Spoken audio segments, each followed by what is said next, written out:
अस्सलाम वालेकुम। आज हम बात करेंगे अल सैयद हॉस्पिटल के स्टेम सेल डिपार्टमेंट से इलाज लेने वाली खतीजा के बारे में।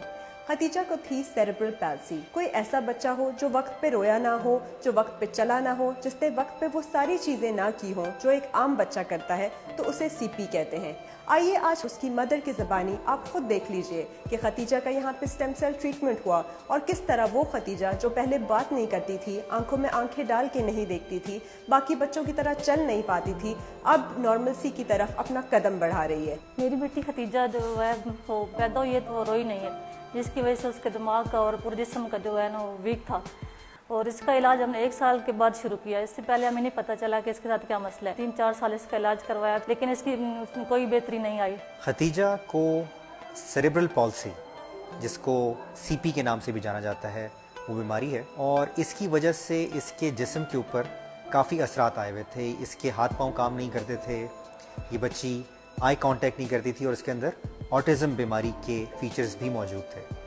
किसी ने हमें अल सैयद हॉस्पिटल का बताया तो हम डॉक्टर सलमान से मिले। हमारे पास खतीजा तकरीबन 4 महीने पहले आई और उसके बाद फिर हमने इनकी फ़िज़िकल थेरेपी स्टार्ट की और साथ ही साथ हमने इनको स्टेम सेल ट्रांसप्लांट के लिए तैयार करना शुरू किया। फिर हमने इसका ट्रीटमेंट शुरू करवाया, स्टेम सेल करवाया। स्टेम सेल के 8 दिन के बाद इसने खुद चलना शुरू किया, सहारे के बगैर भी चली है। अब तकरीबन 1.5 माह पहले हमने इनके स्टेम सेल ट्रांसप्लांट के 3 सेशंस किए और उसके बाद अल्हम्दुलिल्लाह इनकी रिमार्केबल रिकवरी है। स्टेम सेल के बाद इसमें काफ़ी बेहतरी आना शुरू हुई।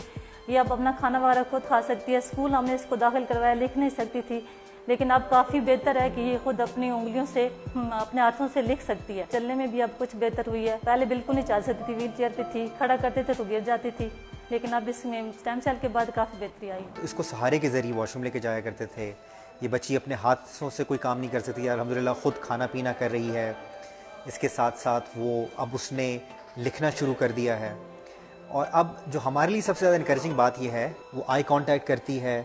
उसकी अल्हम्दुलिल्लाह लर्निंग एबिलिटी जो है वो पहले से बहुत ज़्यादा बेहतर है और मैं बहुत होपफुल हूँ कि इंशाल्लाह इन द नियर फ्यूचर कि बिल्कुल आम बच्चों की तरह चलना फिरना और इंटरेक्शन करना शुरू कर देगी। अगर आपको या आपके बच्चे को या आपके ख़ानदान में किसी ऐसे बच्चे को इस किस्म की कोई बीमारी है, उनको ज़रूर हमारे पास लाइए ताकि हम उनको असेस करके बता सकें कि स्टेम सेल के ज़रिए वो कितना बेहतरी की तरफ जा सकते हैं। मैं उन तमाम वालिदैन को जिनके बच्चे इस कंडीशन से गुजर रहे हैं उनसे कहती हूँ कि आप अल सैयद हॉस्पिटल आएँ और अपना यहाँ के स्टेम सेल करवाएँ, अपने बच्चों को डॉक्टर सलमान के पास लेके आएँ और ताकि आपके बच्चे भी एक बेहतर ज़िंदगी गुजार सकें, जिस तरह मेरी बेटी इंशाल्लाह बेहतर हो रही है और होगी।